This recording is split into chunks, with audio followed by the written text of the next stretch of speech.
Assalamualaikum warahmatullahi wabarakatuh.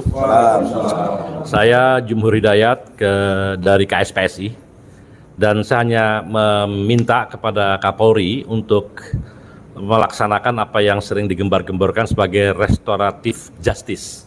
Jadi suatu tindakan di mana kita tidak mengambing hitamkan pada masalah yang ada di hilir, tetapi justru melihat akar permasalahannya dan biarkanlah mereka yang bergejolak di hilir itu yang sekarang sudah mulai mereda segera dituntaskan, kemudian dibebaskan, kembalikan mereka ke tempat kerjanya sehingga perusahaan bisa berproduksi secara normal dan tidak usah lagi ada intimidasi atau pemanggilan-pemanggilan kepada kaum pekerja di sana. Dan kita harusnya mengevaluasi justru pada urusan-urusan kebijakan yang tidak dilaksanakan oleh perusahaan. Jadi terapkan restoratif justice, bebaskan para tahanan, dan juga jangan lakukan lagi intimidasi atau pemanggilan-pemanggilan kepada pekerja-pekerja yang ada di PT GNI. Dan ini saya rasa adalah bagian dari apa yang digembar-gemborkan sebagai restoratif justice yang dipelopori oleh Kapolri. Terima kasih dan mudah-mudahan bisa dilaksanakan. Terima kasih Kang Deng. Assalamualaikum warahmatullahi wabarakatuh. Selamat malam pada teman-teman buruh yang berada di seluruh Nusantara maupun di luar negeri. Saya Ais dari Geber BUMN, dalam ini juga mewakili unsur daripada FPM, yaitu Federasi Pelita Mandiri Kalimantan Barat. Ada beberapa hal yang ingin saya sampaikan terkait tadi dengan apa yang disampaikan oleh kawan kami dari SPN yang menceritakan tentang akar dari persoalan ini. Saya hanya mengingatkan saja bahwa ini adalah sebuah potret ketidakseimbangan antara pekerja, pengusaha, dan penguasa khususnya. Kenapa demikian? Karena pada hari ini pekerja sangat-sangat dirugikan. Meskipun demikian, dia tidak mendapatkan pertolongan dari manapun. Faktanya hari ini beberapa teman kami itu mendapatkan katakanlah mungkin terkena sebuah kasus ya yang mungkin dianggap sebagai sebuah kriminalisasi, dan bisa jadi itu benar gitu.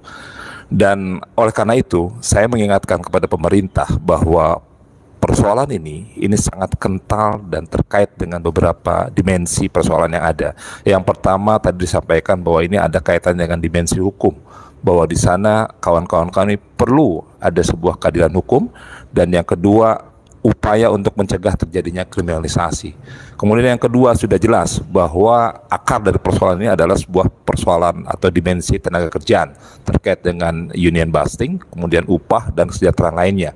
Dan yang ketiga ini yang paling penting sebetulnya, ini terkait dengan dimensi kebangsaan. Bagaimana pemerintahan daerah maupun pemerintahan pusat itu memperlakukan pekerja lokal yang ada di sana untuk bisa bersaing atau secara kompetitif itu bisa sama-sama meningkatkan karir di sana, dilindungi di situ. Dan jangan lupa pemerintah memiliki sebuah kewajiban yang ada di undang-undang melindungi segenap tumpah darah Indonesia. Dan kemudian yang keempat ini terkait dengan sebuah persoalan leadership dari pemerintahan pusat maupun pemerintahan daerah. Kita akan lihat bagaimana pemerintahan pusat dalam Presiden RI, Kapolri dan aparatnya itu memperlakukan kasus ini sebagaimana mestinya. Jika tidak, maka bisa dipastikan bahwa pemerintahan pusat maupun pemerintahan daerah itu ada semacam kayak konspirasi dengan pengusaha untuk katakanlah mempidanakan pekerja atau mengkriminalisasi pekerja. Dan terakhir, kami akan terus mendorong sebuah persatuan buruh, sebuah perkumpulan buruh, sebuah solidaritas buruh, agar supaya teman-teman yang ada di sana untuk bisa bebas dalam berserikat dan juga bisa meningkatkan kesejahteraannya. Itu saja dari saya. Terima kasih. Assalamualaikum warahmatullahi wabarakatuh. Peristiwa Morowali Utara merupakan gunung seperti gunung es ya. Ini akibat dari hawa nafsu penerapan pemasukan investor ke dalam negeri dengan backup undang-undang yang abnormal. Dan ini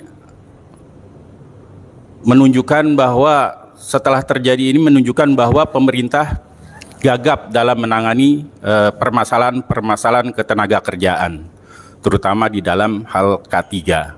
Untuk itu, ini warning bagi kita semua, jangan sampai dengan gagapnya pemerintah seperti ini, kita diam seribu bahasa, diam untuk bergerak, sehingga peristiwa Morowali Utara terulang terus di setiap tempat. Bahkan nanti suatu saat, andai kata kita diam, mungkin akan terjadi juga ke dalam serikat-serikat atau ke dalam ketenaga kerjaan kita. Dan tentunya dengan kejadian ini, saya berharap, kami berharap bahwa memang pembentukan tim pencari fakta adalah merupakan suatu keharusan yang harus segera diterapkan dan dilaksanakan oleh pemerintah. Mungkin ini saja. Assalamualaikum warahmatullahi wabarakatuh.